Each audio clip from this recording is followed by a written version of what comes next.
नमस्कार विद्यार्थी मित्रांनो, आजच्या या दुसऱ्या व्हिडिओमध्ये मी पुन्हा एकदा तुमचं स्वागत करते।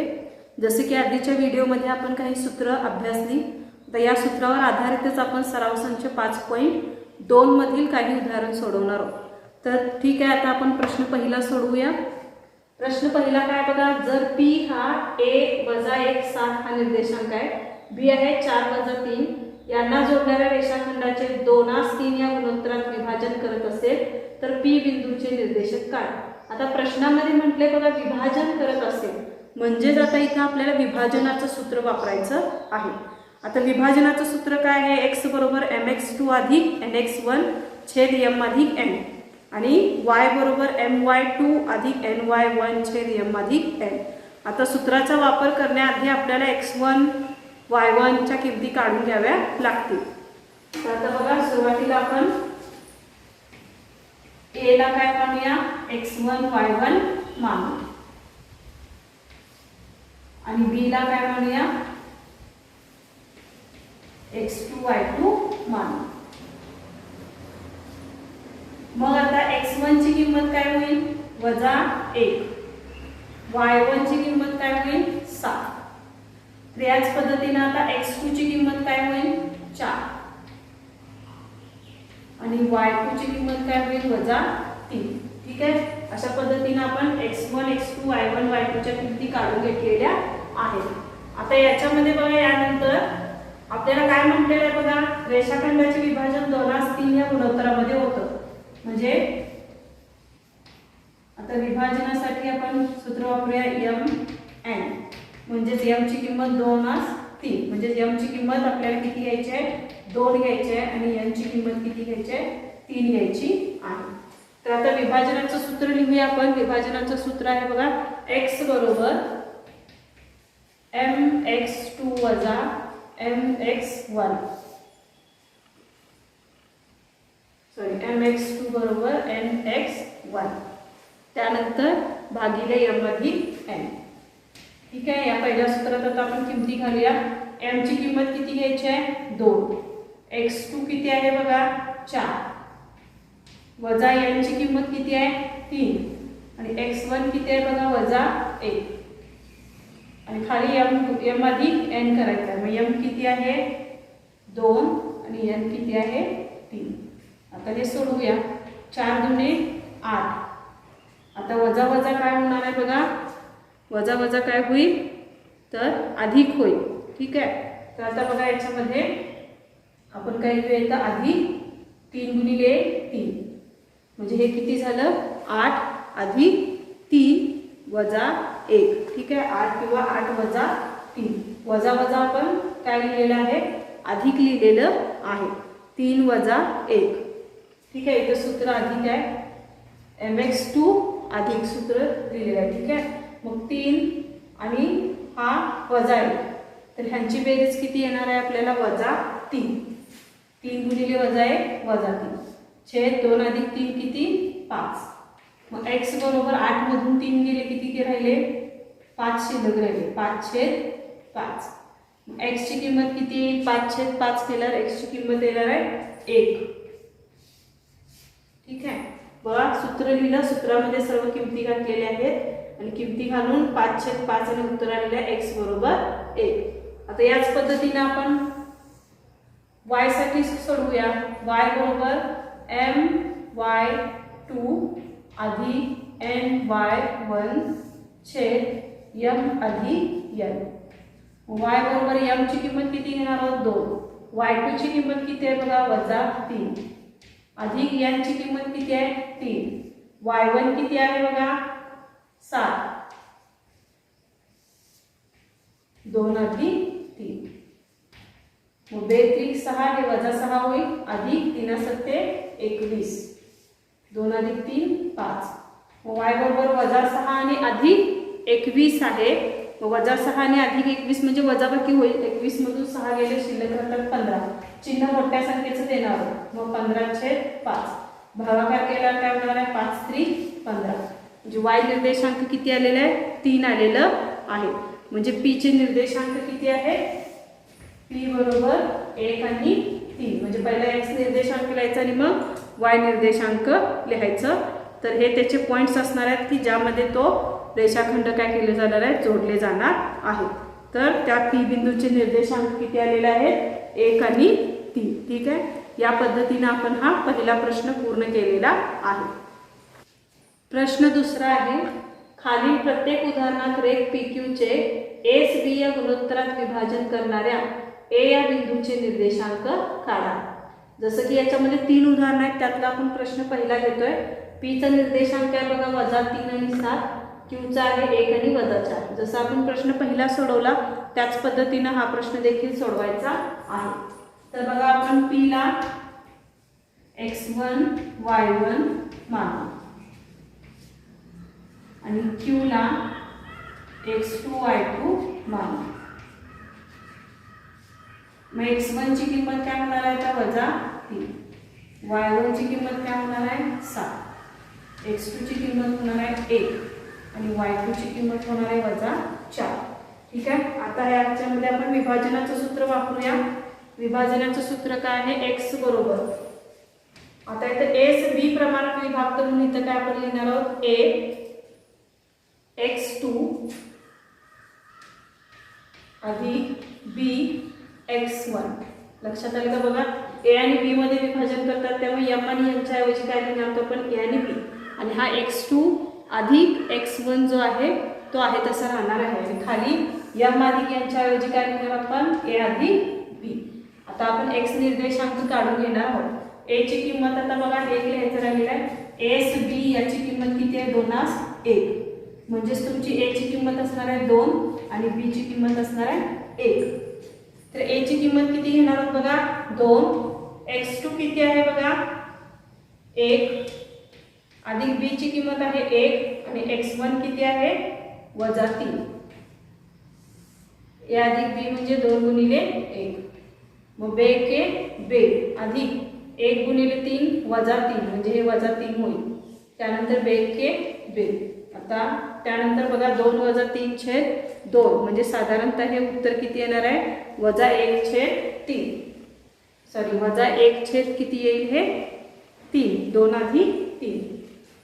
इथं अधिक आहे, 2 अधिक 1 किती 3, मग 2 मधून 3 गेले -1/3 म्हणजेच x चा निर्देशांक किती आलेला आहे -1/3.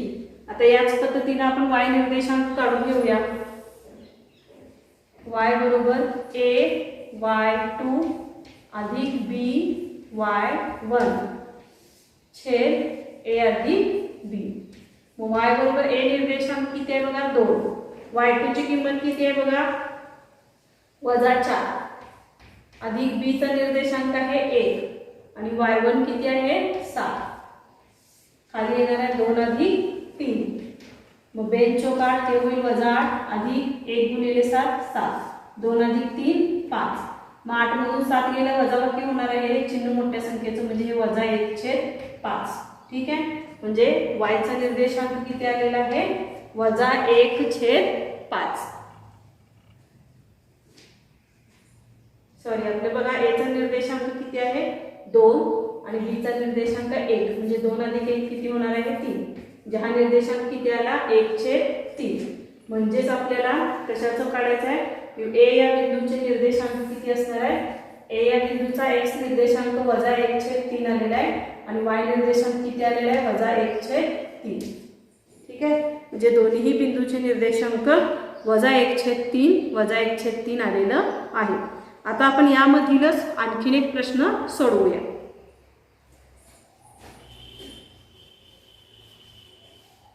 आता बघा प्रश्न दुसऱ्यातलाच दुसरा प्रश्न आहे. p -2 -5 q 4 आणि 3 आणि इथं एस बी ची किंमत द्यायची आहे 3/4. ठीक आहे, हा प्रश्न दुसरा आता आपण सोडवणार आहोत. आता याच्यामध्ये बघा p ला आपण नेहमीप्रमाणे x1 y1 मानूया आणि q ला x2 y2 मानूया. मग आता अनुक्रमे x1 ची किंमत किती येईल -2, y1 ची किंमत किती येईल -5, x2 ची किंमत येणार आहे 4 आणि y2 ची किंमत येणार आहे 3. आता एस बी किती घ्यायचा आहे 3 4 म्हणजेच ए ची किंमत 3 घ्यायची आणि बी ची किंमत 4 घ्यायची. आता आपण सूत्र लिहून घेतलेलंच आहे. त्या सूत्रामध्ये आता आपण किंमत घालत जाऊया. एक्स निर्देशांक प्रथम काढूया. आता ए ची किंमत घ्यायची आहे 3. x2 किती आहे बघा, x2 आहे 4 कौंस पूर्ण अधिक b चा निर्देशांक घेणार तो आपण 4. x1 किती आहे -2. आता a अधिक b म्हणजे 3 अधिक 4 3 चौक 12. आता हा अधिक वजा आहे म्हणजे 4 दुने 8 हा -8 होईल. 4 अधिक 3 अधिक 4 7. 12 तून 8 गेले किती शिल्लक राहतील, किती उत्तर येणार आहे बघा. हे उत्तर आलेलं आहे आपलं 4/7. ठीक आहे, म्हणजे एक्स निर्देशांक किती आलेला आहे 4/7. तर याच पद्धतीनं वाय निर्देशांक काढून घेऊया. सूत्र लिहिलेलंच आहे. ए ची किंमत काय घ्यायची आहे आता 3. y2 किती आहे बघा 3. b आहे 4.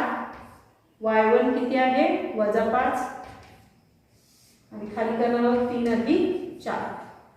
मग y बरोबर 3 त्रिक 9 वजा 4 पंचे 20 छेद 7.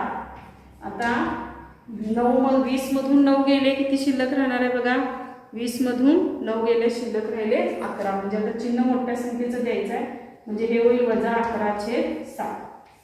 म्हणजे y ची किंमत किती आलेली आहे -11/7. म्हणजे दुसऱ्या उदाहरणासाठी ए चे निर्देशांक कसे आलेले आहेत बघा. ए चा x निर्देशांक आलेला आहे 4/7 आणि y निर्देशांक आलेला आहे -11/7. ठीक आहे. तर विद्यार्थी मित्रांनो, या पद्धतीने आपण आता प्रश्न दुसऱ्यामधील 2 उदाहरणं सोडवलेले आहे. त्याच्यामधलं तिसरं जे उदाहरण आहे ते तुम्ही घरी पूर्ण करणार आहात. आता आपण पुढील प्रश्नांचे अभ्यास करूया. प्रश्न तिसरा आहे P', असून बिंदू T -1 6 हा बिंदू आहे आणि P चा निर्देशांक आहे -3 आणि 10 आणि बिंदू Q चा निर्देशांक आहे 6 आणि -8. यांना जोडणाऱ्या रेषाखंडाला कोणत्या गुणोत्तरात विभागतो. ठीक आहे. तर याच्यामध्ये आपण सुरुवातीला या आधीच्या उदाहरणाप्रमाणेच x1 y1 च्या किमती काढून घेणार आहोत. आता याच्यामध्ये बघा P आणि Q निर्देशांक आहेत. तर T बिंदूला मी अनुक्रमे x आणि y मानलं. P बिंदूला x1 y1 मानूया. x1 y1 मानलं तर x1 ची किंमत काय येणार आहे -3 आणि y1 ची किंमत काय येणार आहे 10. तसंच Q ला आपण काय म्हणणार आहोत x2 y2 मानू. म्हणजे आता x2 ची किंमत काय असणार आहे 6 आणि y2 ची किंमत असणार आहे -8. आता कोणत्या गुणोत्तरात विभागतो म्हटलेलं आहे म्हणजे आपल्याला विभाजनाचं सूत्र वापरायचं आहे. तर आता विभाजनाचं इथं गुणोत्तर दिलेलं नाही आहे. आता सुरुवातीला आपण x विभाजन काढून घेऊया. आता सूत्र काय बघा, x बरोबर m कंसात x2 अधिक n कंसात x1 अधिक m अधिक n. आता हे विभाजनाचं सूत्र लिहिलेलं आहे. याच्यामध्ये फक्त आपल्याला x2 आणि x1 च्या किमती माहित आहेत, m आणि n च्या किमती माहित नाही आहेत. आता हे सोडवत गेल्यानंतर आपल्याला जी m n ची किंमत मिळेल तेच कोणत्या गुणोत्तरात विभागतो हे दिलेलं आहे. मग तुम्ही इथं x ची किंमत घातला तरी चालेल किंवा y ची किंमत घातला तरी चालेल, कोणतीही किंमत घातला तरी चालेल. तर आता याच्यामध्ये किमती घालूया आपण.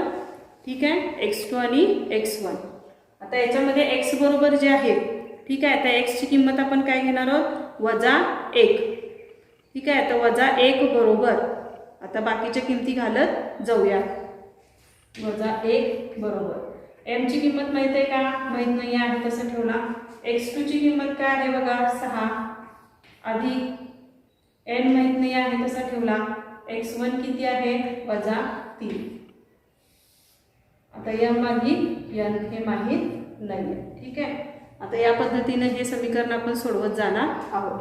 आता इथं जर तिरका गुणाकार केला तर -1 कंसात m अधिक n होईल बरोबर 6m वजा, आता हे n वजा 3 काय होणार आहे 3n होणार आहे, अधिक वजा वजा होईल 3n. ठीक आहे.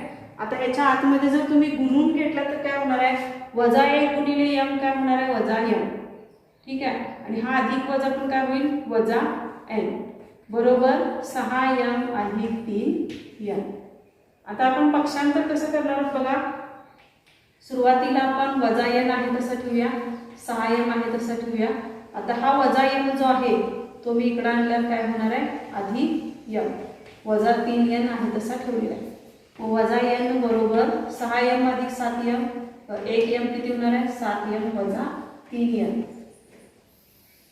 ठीक आहे. आता मी 7m आहे तसा ठेवलेला आहे, त्यानंतर वजा 3n जो आहे, ठीक आहे, वजा 3n आहे तो पक्षांतर करून जर इकडे गेला किंवा वजा 3n आणि हा n इकडे आला तर काय होणार आहे, अधिक n. पक्षांतर बघा कसं केलेलं आहे. आता पक्षांतर केल्यानंतर उत्तर काय आले, 7m बरोबर 2n. आता याचं परत जर पक्षांतर केलं तर काय होईल, m आहे तसा गेला, n इकडे आला काय होणार आहे, भागाकारात जाणार आहे. हा 2 आहे तसा आहे, हा n इकडे आला की 2/7. म्हणजेच आपल्याला m छेद n हे गुणोत्तर किती आलेलं आहे, 2/7 आलेलं आहे. ठीक आहे. हे उदाहरण पुन्हा एकदा अभ्यासूया. बघा सुरुवातीला आपण p ला x1 y1 मानलं, त्यानुसार x1 आणि y1 ची किंमत काढून घेतली. q ला x2 आणि y2 मानलं, त्यानुसार x2 आणि y2 ची किंमत काढून घेतली. विभाजनाचं सूत्र लिहिले आहे. तर विभाजनाच्या सूत्रामध्ये m आणि n च्या किमती माहित नाही आहेत, त्यामुळे ते आहे तसं ठेवलं. आता हे -1 आपण का -1 का लिहिलं, तर इथे t चा निर्देशांक किती आहे, x निर्देशांक -1 आहे, त्यामुळे इथं वजा लिहिलं. तर आता तुम्ही y निर्देशांक मानून जर हे उदाहरण सोडवलं असाल तर -1 च्या ऐवजी काय लिहिणार आहे, तुम्ही 6 लिहिणार आहे. मग आपल्याला ठीक आहे y निर्देशांक काढायला सांगितलेलं नाहीये. मग t चा x निर्देशांक किती आहे, -1, पुन्हा x निर्देशांक लिहिलं मी -1 बरोबर m गुणिले x2 ची किंमत आहे 6 अधिक n बरोबर x1 ची किंमत आहे -3. m अधिक n आहे तसं ठेवलं. आता -1 m अधिक n जो गुणाकार त्या पक्षांतरामध्ये तो भागाकाराचा काय होईल, गुणाकारामध्ये जाईल. म्हणजे -1 गुणिले m अधिक n बरोबर 6 गुणिले m 6m अधिक वजा 3 गुणिले n 3n. आता 1 ने m आणि n ला गुणला तर उत्तर काय येणार आहे, -m वजा n बरोबर 6m वजा 3n. आता बघा पक्षांतर करताना -n ला आहे तसं ठेवलेलं आहे, 6m आहे तसा ठेवलेला आहे. हा -m इकडे आल्यावर काय होणार, अधिक m, हा -3n आहे तसा आहे. परत -n आहे तसा आहे, 6m अधिक m 7m उत्तर आलेलं आहे, हे -3n आहे तसं आहे. ठीक आहे. मग आता पुढे बघा, इथं आपण हे करूया. आता -7m आहे तसा आहे, हा -n आहे तसा आहे आणि इकडचा -3 इकडे आला की काय होणार आहे, हा अधिक 3n होणार आहे. ठीक आहे. 3n झाले की म्हणजेच उत्तर काय आलेलं आपलं 7m, म्हणजेच हे काय आहे 2n बरोबर 7m उत्तर आलेलं आहे. 7m बरोबर 2n चं पक्षांतर केलं तर काय होईल, m ला n हा भागाकारात जाईल आणि 2 ला 7 हा भागाकारात जाईल. म्हणजे m छेद n चं उत्तर किती आलेलं आहे, 2/7. म्हणजेच t हा बिंदू कोणत्या गुणोत्तरात विभागतो, तर 2/7 या गुणोत्तरामध्ये विभागतो. प्रश्न चौथा आहे, रेघ AB हा वर्तुळाचा व्यास असून बिंदू P हा केंद्र आहे. A ची किंमत 2 वजा 3, P ची किंमत -2 शून्य असल्यास B बिंदूचे निर्देशांक काढा. आता प्रश्नात विचारल्याप्रमाणे आपण इथे आकृती काढून घेतलेलं आहे. जसं की आपल्याला माहित आहे की A चा निर्देशांक किती आहे, 2 आणि -3 आहे. त्यानंतर P चा निर्देशांक -2 आणि 0 आहे आणि B चा निर्देशांक x आणि y आहे. आता मध्यबिंदूच्या प्रमेयानुसार हे आपल्याला उदाहरण सोडवायचं आहे. मध्यबिंदूचं प्रमेय काय आहे, x1 अधिक x2 भागिले 2. ठीक आहे. आता मध्यबिंदू P जो आहे त्याचा x निर्देशांक काय असणार आहे, -2. म्हणजे a चा x ची किंमत किती असणार आहे, 2 अधिक x2 काढायचा आहे किंवा x काढायचा आहे म्हणून तो आहे तसा ठेवला. मग उत्तर समीकरण कसं तयार झालंय, -2 बरोबर 2 अधिक x छेद 2. ठीक आहे. आता हे आपल्याला काय करत जायचं आहे, सोडवत जायचं आहे. तर आता सोडवताना बघा काय काय करता येईल. हा 2 जो आहे ते इकडे गुणाकारात गेला तर काय होणार, -2 गुणिले 2 बरोबर 2 अधिक x. हे उत्तर येणार आहे -4 बरोबर किती येणार आहे, 2 अधिक x किती होणार आहे, 2x. ठीक आहे. मग 2 अधिक x. मग आता ह्याच्यामध्ये बघा x ची किंमत आपल्याला काढायची आहे. तर पक्षांतर करून आपल्याला काय करता येईल, किंवा 2 अधिक x आपण आहे तसा ठेवला, 2 अधिक x. आता 2 हा काय आहे इकडं बेरजेत आहे तो वजाबाकीमध्ये जाईल. म्हणजे -4 - 2 बरोबर x. वजा वजा असेल तर बेरीज होईल. 4 आणि 2 6 बरोबर x. x ची किंमत आली 6. चिन्ह मोठ्या संख्येचं देतोय आपण, त्यामुळे हे उत्तर आलं. x निर्देशांक किती आला? -6. याच पद्धतीने आता y साठी काढून घ्यायचं आहे. म्हणजेच y1 अधिक y2 बरोबर 2. ठीक आहे. आता इथला y चा निर्देशांक किती आहे? 0. ठीक आहे. p चा y निर्देशांक किती आहे? 0. आता इथला y1 किती आहे? a जवळचा -3 अधिक y2 आपल्याला काढायचा आहे, तो आहे तसा ठेवला /2. ठीक आहे. आता याच्यामध्ये काय काय करता येईल बघा. हा 2 इकडे आला तर 2 गुणिले 0 -3 अधिक y2. ठीक आहे. मग 2 गुणिले 0 किती येणार आहे? 0च येणार आहे. ठीक आहे. 2 गुणिले 0 0. इकडे काय राहिलं? -3 अधिक y2. तर -3चं पक्षांतर केला तर 0 अधिक 3 बरोबर y2 म्हणजेच 3 बरोबर y. म्हणजे y ची किंमत किती आलेली आहे? 3 आलेली आहे. ठीक आहे. म्हणजे बघा याच्यामध्ये x ची किंमत -6 आणि y ची किंमत 3 आलेली आहे. म्हणजे b चा निर्देशांक किती आलेला आहे आपला? b चा निर्देशांक x निर्देशांक 6 आणि y निर्देशांक 3 आलेला आहे. ठीक आहे. उदाहरण पुन्हा बघूया. उदाहरणामध्ये सांगितल्याप्रमाणे आपण आकृती काढून घेतली. a आणि b चा p हा मध्यबिंदू आहे.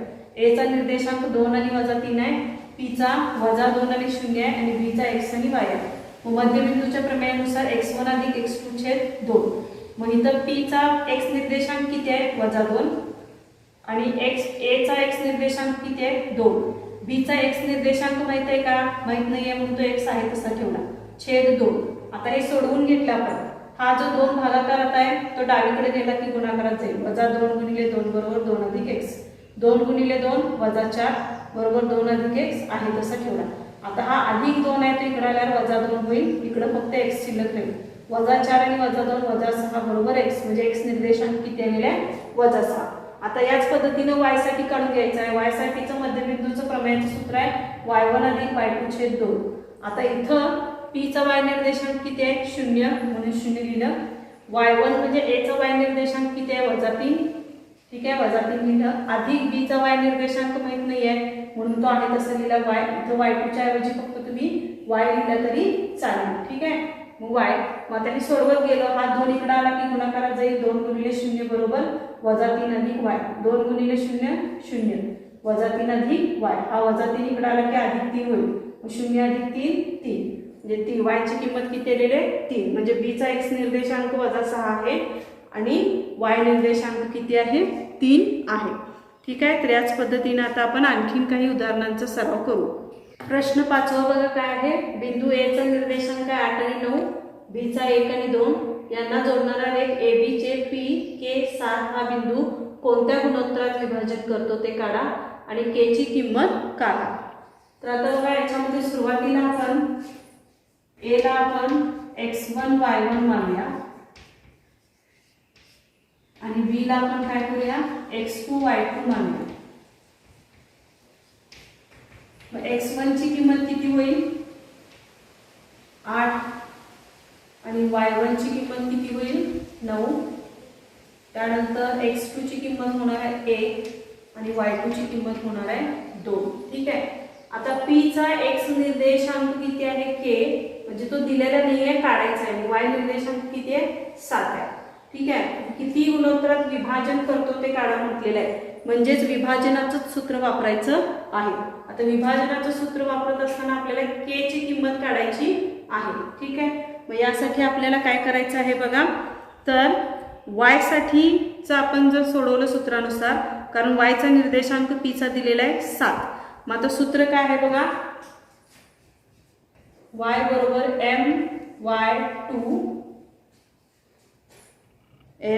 my2 अधिक my1 छेद काय असणार आहे? m अधिक n. ठीक आहे. हे सूत्र आहे. तर y निर्देशांक बघा. p चा y निर्देशांक दिलेला आहे किती? 7. m ची किंमत माहित आहे का आपल्याला? माहित नाहीये, काढायचं आहे. m आहे तसा ठेवला. तर y2 ची किंमत किती आहे बघा? 2 आहे, यांची किंमत माहित नाही आहे तसं ठेवलं. y1 किती आहे बघा 9, m अधिक n आहे तसा ठेवला. आता हे पक्षांतर केलं तर 7 गुणिले m अधिक n बरोबर 2 गुणिले m 2m आणि n गुणिले 9 9n. आता 7 ला जर आतमध्ये गुणलं तर काय होणार आहे 7m अधिक 7n बरोबर 2m अधिक 9m. पक्षांतर कसं कसं करता येईल बघा. 7m आहे तसं ठेवला, या 2m ला उजवीकडून डावीकडे आणला तर तो वजा 2m होईल. तसंच इकडे 9m आहे तसा ठेवलेला आहे, हा अधिक 7n इकडे आला की वजा 7n होईल. ठीक आहे, मग 7m मधून 2m गेले, 5m शिल्लक राहिले आणि 9 मधून 7 गेले 2, किती शिल्लक राहिलं 2n शिल्लक राहिलेलं आहे. ठीक आहे, 7m मधून 2m गेले, 5m शिल्लक राहिले, 9 मधून 7 गेले, 2n शिल्लक राहिले. परत आता अदलाबदल करूया. m आहे तसा ठेवूया, या हा n इकडे भागाकारात आला, या गुणाकारातून भागाकारात जाईल. हा 2 आहे तसा ठेवलाय, हा 5 इकडे आला की भागाकारात जाईल. म्हणजे m छेद n ची किंमत किती आलेली आहे बघा आपली, तर 2/5 आलेली आहे. ठीक आहे, आता हे 2/5 ही किंमत आपण परत सूत्रामध्ये घालणार आहोत k ची किंमत काढण्यासाठी. तर आता बघा इथं k ची किंमत काढण्यासाठी काय केलेलं आहे, 1 आणि 8 म्हणजेच आता x1 म्हणजे हीच किंमत सूत्र वापरायचं आहे. ठीक आहे ताई, म्हणजे इथं m ची किंमत किती घ्यायची आहे तर 2 आणि n ची किंमत घ्यायची आहे 5. ठीक आहे, आता पुढे बघा k हा कुठला निर्देशांक आहे बघा, x निर्देशांक आहे. म्हणजे k बरोबर सूत्र काय होईल आता, m बरोबर x2 अधिक n बरोबर x1 छेद m अधिक n. k आहे तसा ठेवला, k ची किंमत काढायची, m ची किंमत काढली आपण 2, x2 किती आहे बघा 1 अधिक n ची किंमत आहे 5 आणि x1 किती आहे 8, m अधिक n म्हणजेच 2 अधिक 5. मग k बरोबर 2 गुणिले 1 2 5 40 आणि 2 अधिक 5 7. ठीक आहे, तर आता पुढे बघा ही बेरीज किती होणार आहे 42 अधिक 7 म्हणजे 7 सख्खम 42.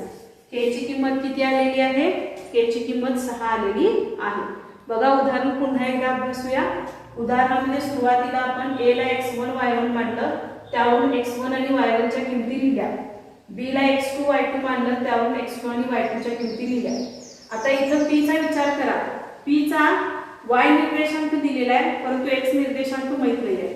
y निर्देशांक माहित आहे, त्यानुसार मध्यबिंदूचं सूत्र काय लिहिलं आपण, m कंसात y2 अधिक n कंसात y1 छेद m अधिक n.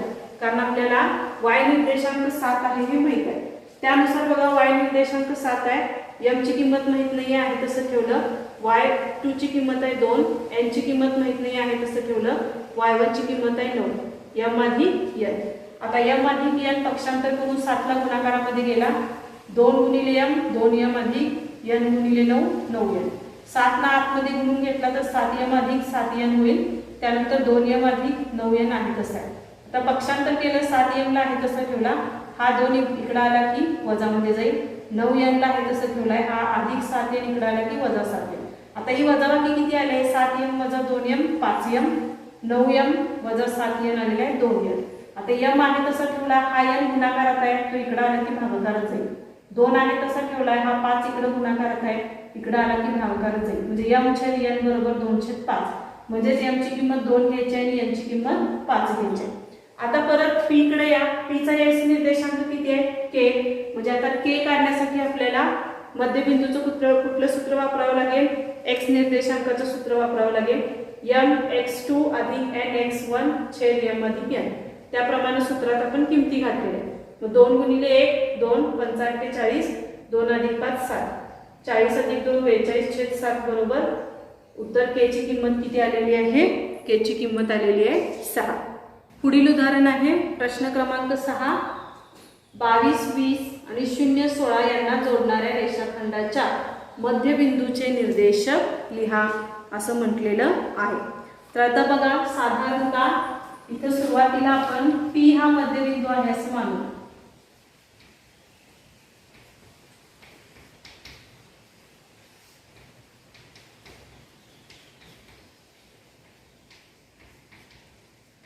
P हा मध्यबिंदू आहे असं मानू. मग P चे निर्देशांक अनुक्रमे x आणि y आहे असं मानूया. ठीक आहे. तर त्यानंतर आता बघा A म्हणजेच 22 आणि 20 आहे, म्हणजे A चे निर्देशांक 22 आहे आणि 20 आहे असं मानलं. त्यानंतर B चा निर्देशांक किती आहे? B चा निर्देशांक 0 आणि 16 आहे असं मानलं. मग आता अनुक्रमे आपण A ला काय मानूया? x1 y1 मानूया. त्यानुसार x1 ची किंमत काय होईल? 22 आणि y1 ची किंमत काय होईल? 20. आणि B ला आपण काय म्हणूया? x2 y2 मानू. यानुसार x2 ची किंमत काय होणार आहे? 0 आणि y2 ची किंमत काय होणार आहे? 16. आता आपल्याला काय करायचं आहे? मध्यबिंदूचे निर्देशांक करायचे आहे, म्हणजे मध्यबिंदूच्या प्रमेयानुसार हे उदाहरण सोडवायचं आहे. मध्यबिंदूचं प्रमेय काय आहे? मग x बरोबर x1 अधिक x2 भागिले 2. सूत्र काय आहे? x1 अधिक x2 भागिले 2. सूत्रात किंमत घालूया आपण. x बरोबर x1 ची किंमत किती आहे बघा? 22 अधिक x2 ची किंमत किती आहे बघा? x2 ची किंमत आहे 0 अधिक 2, म्हणजे x बरोबर 22 अधिक 2, म्हणजेच x ची किंमत किती आलेली आहे? भागाकार करून x ची किंमत किती येईल? 11 येईल. आता आपल्याला y साठीचे निर्देशांक काढायचे आहे. मग मध्यबिंदूच्या प्रमेयानुसार y निर्देशांक काढण्यासाठी y1 अधिक y2 भागिले 2 करावे लागेल. मग y बरोबर y1 ची किंमत किती आहे बघा? 20. y2 ची किंमत आहे 16 भागिले 2. y बरोबर 20 अधिक 16 किती? 36 छेद 2. y बरोबर किती? 18. x चा निर्देशांक किती आलेला? 11 आणि y चा निर्देशांक कितीला आलेला आहे? 18. म्हणजेच रेषाखंडाच्या मध्यबिंदूचे निर्देशांक किती आहे? रेषाखंडाच्या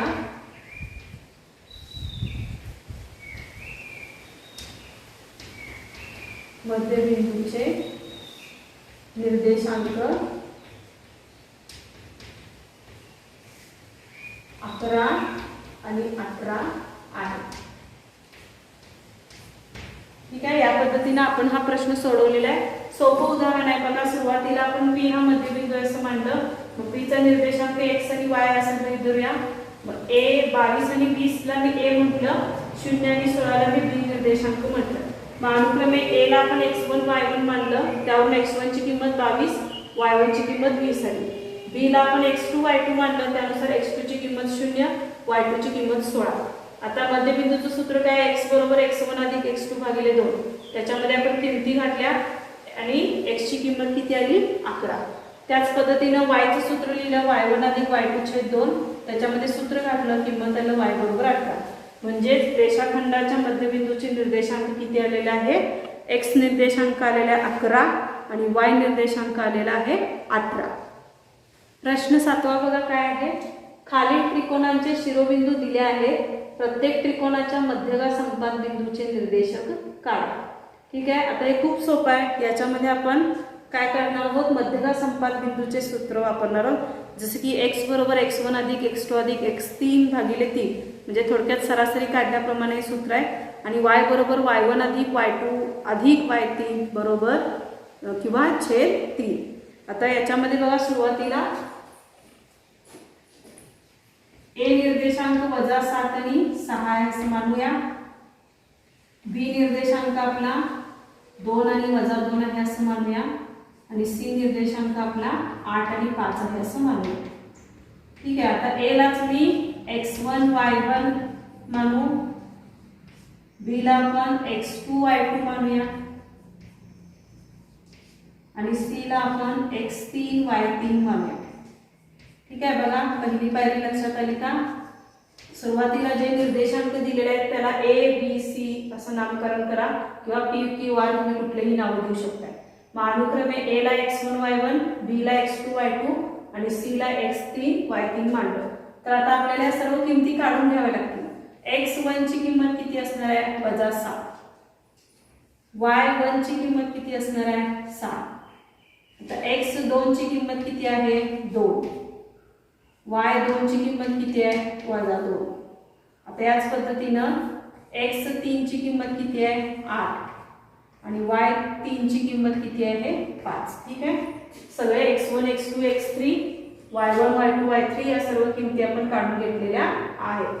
आता मध्यच्या संपात बिंदूच्या सूत्रानुसार आपण आता काय करणार आहोत बघा. x बरोबर x1 अधिक x2 अधिक x3 भागिले 3. मग x बरोबर x1 ची किंमत किती आहे बघा -7, त्यानंतर x2 आहे 2 आणि x3 आहे 8 भागिले 3. मग x बरोबर -7 आहे तसा ठेवला, 8 आणि 2 10 बेरीज झाली भागिले 3. मग x बरोबर वजा आणि अधिक आहे म्हणजे वजाबाकी होणार, किती शिल्लक राहिले 3 आणि चिन्ह मोठ्या संख्येस द्यायचा आहे 10, तो धन आहे त्यामुळं उत्तर 3 आलं छेद 3. आता भागाकार करून उत्तर किती येईल 1. ठीक आहे, म्हणजे आपली x ची किंमत किती आलेली आहे बघा, x ची किंमत 1 आलेली आहे. याच पद्धतीने आता y साठी सोडवूया.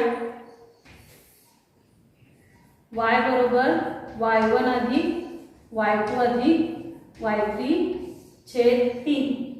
मग y1 ची किंमत किती आहे बघा 6 अधिक y2 ची किंमत आहे -2 अधिक y3 ची किंमत आहे 5 भागिले 3. y बरोबर आता धन ऋण आहे म्हणजे वजाबाकी होणार, 6 तून 2 गेले 4 राहिले, चिन्ह मोठ्या संख्येचं म्हणजे हा धन 4 असणार आहे अधिक 5 भागिले 3. मग y बरोबर 5 अधिक 4 9 छेद 3.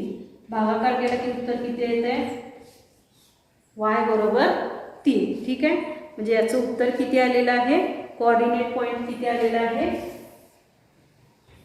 x निर्देशांक 1 आणि y निर्देशांक 3 आलेला आहे. ठीक आहे, या पद्धतीने हे उदाहरण आपण सोडवलेलं आहे. आता याच प्रश्न 7व्या मधला आपण आणखीन एक दुसरा प्रश्न सोडवूया.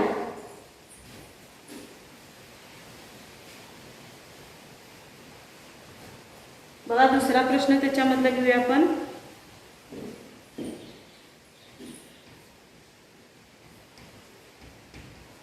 3 वजा 5 आहे, दुसरा आहे 4 आणि 3 आणि पुढचा आहे 11 आणि वजा 4. ठीक आहे, हा प्रश्न आपण सोडवूया आता.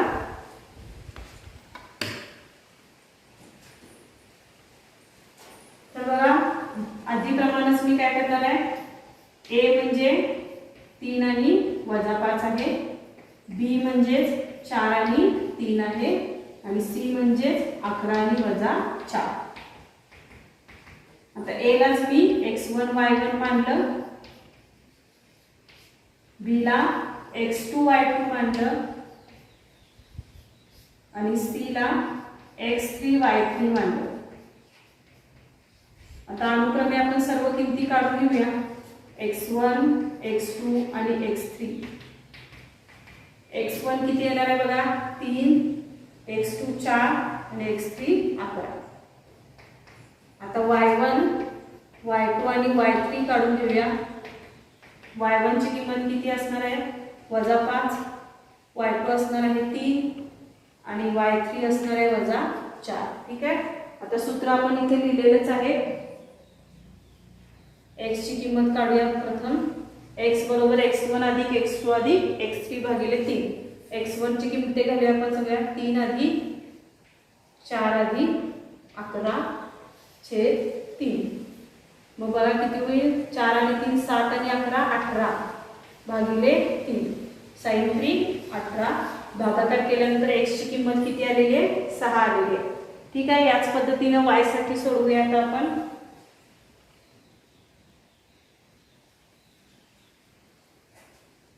y च्या सर्व किमती घालूया आपण.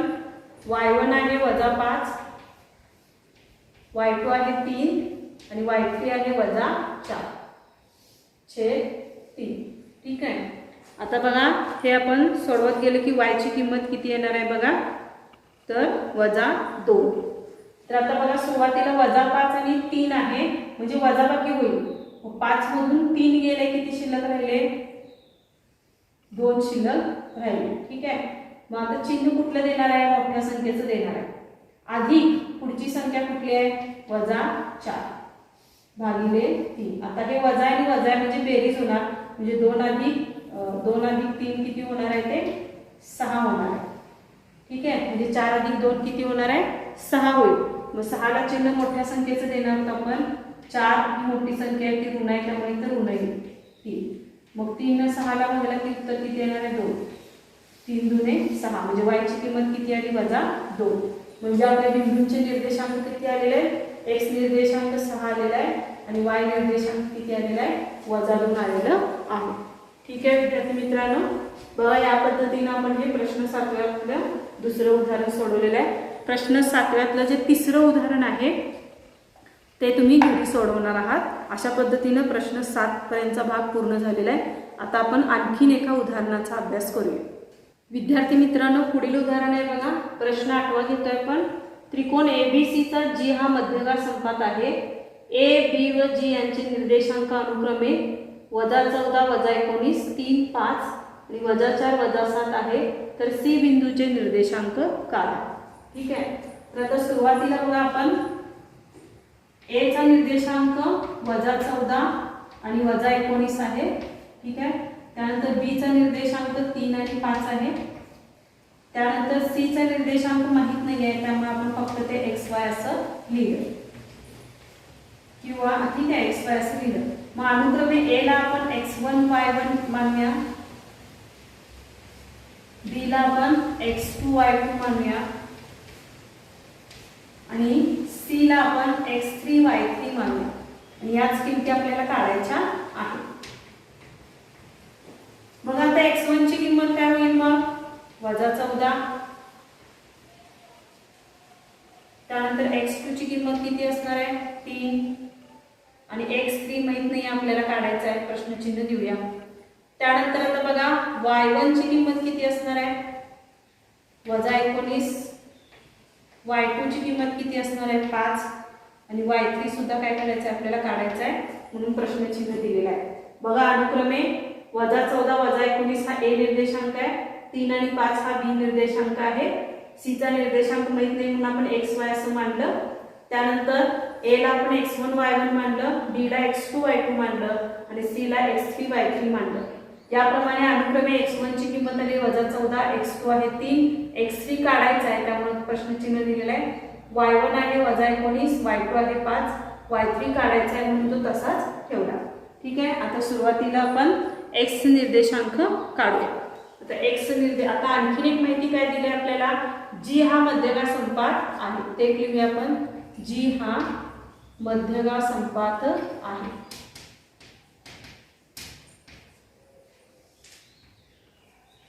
मध्यगा संपात आहे म्हणजे x ची किंमत x निर्देशांक g चा किती असणार आहे -4 असणार आहे आणि g चा y निर्देशांक किती असणार आहे -7 असणार आहे. आता आपण x साठीचा मध्यगा संपात बिंदूचं सूत्र लिहूया. x1 अधिक x2 अधिक x3 भागिले 3. आता g चा x निर्देशांक किती आहे -4, x1 किती आहे बघा -14, x2 आहे 3, x3 काढायचा आहे तो आहे तसा ठेवला भागिले 3.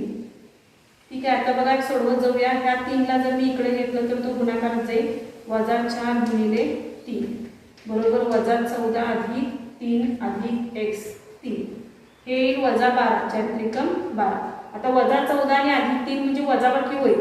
मग 14 तून 3 गेले किती राहिलं -11 चिन्ह मोठ्या संख्येचं दिलं आपण अधिक x3. तर आता पुढे बघा -11चं जर मी पक्षांतर केलं आणि त्याला जर डावीकडे घालवलं तर काय होणार +11 म्हणजे -12 अधिक 11 बरोबर x3. आता 12 तून 11 गेले शिल्लक किती राहिलं 1 म्हणजे हे -1 येणार म्हणजे x3 ची किंमत किती आली x3 ची किंमत किती आलेली आहे -1 आलेली आहे. आता याच पद्धतीने आपण y साठी काढूया. y बरोबर y1 अधिक y2 अधिक y3 भागिले 3. आता g चा y निर्देशांक किती आहे -7, y1 किती आहे बघा -19, y2 किती आहे 5 आणि y3 आपल्याला काढायचं छेद 3. आता 3 इकडे आणला की गुणाकारात जाईल -7 गुणिले 3. आता -19 आणि 5 म्हणजे वजाबाकी होणार आहे. 19 मधून 5 गेले किती येणार आहे -14 अधिक y3. आता 7 × 21 हा -21 होईल बरोबर -14 अधिक y3. आता -21 आहे तसं आहे, डाव्या बाजूला -14चं पक्षांतर केला तर तो -14 होईल आणि उजवीकडे फक्त राहील काय होईल y3. आता 21 मधून 14 घालवा, 6 20 किती येणार आहे 7. चिन्ह मोठ्या संख्येचं दिव्या -7. y3 ची किंमत किती आलेली -7. ठीक आहे, म्हणजे सी कोऑर्डिनेटची किंमत किती आली, सी चा x निर्देशांक किती आलेला आहे -1 आणि y निर्देशांक किती आलेला आहे -7 आलेला आहे. ठीक आहे, या पद्धतीने आपण हा प्रश्न 8वा सोडवलेला आहे. पुन्हा एकदा पाहूया याच्यामध्ये सुरुवातीला a चा निर्देशांक -14 आणि -19 आहे, b चा निर्देशांक 3 आणि 5 आहे, c चा निर्देशांक माहित नाही आहे त्यामुळे x आणि y मांडलं. त्यानंतर अनुक्रमे आपण a ला x1 y1 मांडलं, b ला x2 y2 मांडलं, c ला x3 y3 मांडलं. त्यानुसार x1 x2 ची किंमत काढून घेतली, x3 माहित नाही आहे म्हणून प्रश्नचिन्ह दिला, y1 y2 च्या किमती काढल्या, y3 माहित नाही म्हणून आहे तसा ठेवला. आणखीन एक माहिती काय दिली आहे की जी हा मध्यगा संपात बिंदू आहे, म्हणजे जीचा x अक्षावरील बिंदू असणारे -4 आणि y निर्देशांक असणारे -7. मग सूत्र लिहूया, x बरोबर x1 अधिक x2 अधिक x3 भागिले 3. या सूत्रात आपण किमती घातल्या आणि x3 ची किंमत किती आली -1. त्यानंतर y साठीचं सूत्र लिहिलं, y1 अधिक y2 अधिक y3 भागिले 3. सूत्रात किमती घातल्या आणि y3 ची किंमत आली -7. आता हे जे आपण x3 आणि y3 काढले म्हणजेच तो कुठला बिंदू आहे, सी बिंदू आहे. म्हणजे सी बिंदूचे निर्देशांक किती आलेले आहेत -1 आणि -7. ठीक आहे विद्यार्थी मित्रांनो, तर या पद्धतीने आज आपण सराव संच 5.1 पहिल्या व्हिडिओमध्ये आणि ह्या दुसऱ्या व्हिडिओमध्ये 5.2 मधील प्रश्न 8व्या पर्यंतचा भाग संपवलेला आहे. राहिलेली उदाहरणांचा सराव तुम्ही घरी करणार आहात. ठीक आहे, तर पुन्हा भेटूया पुढील व्हिडिओमध्ये. धन्यवाद.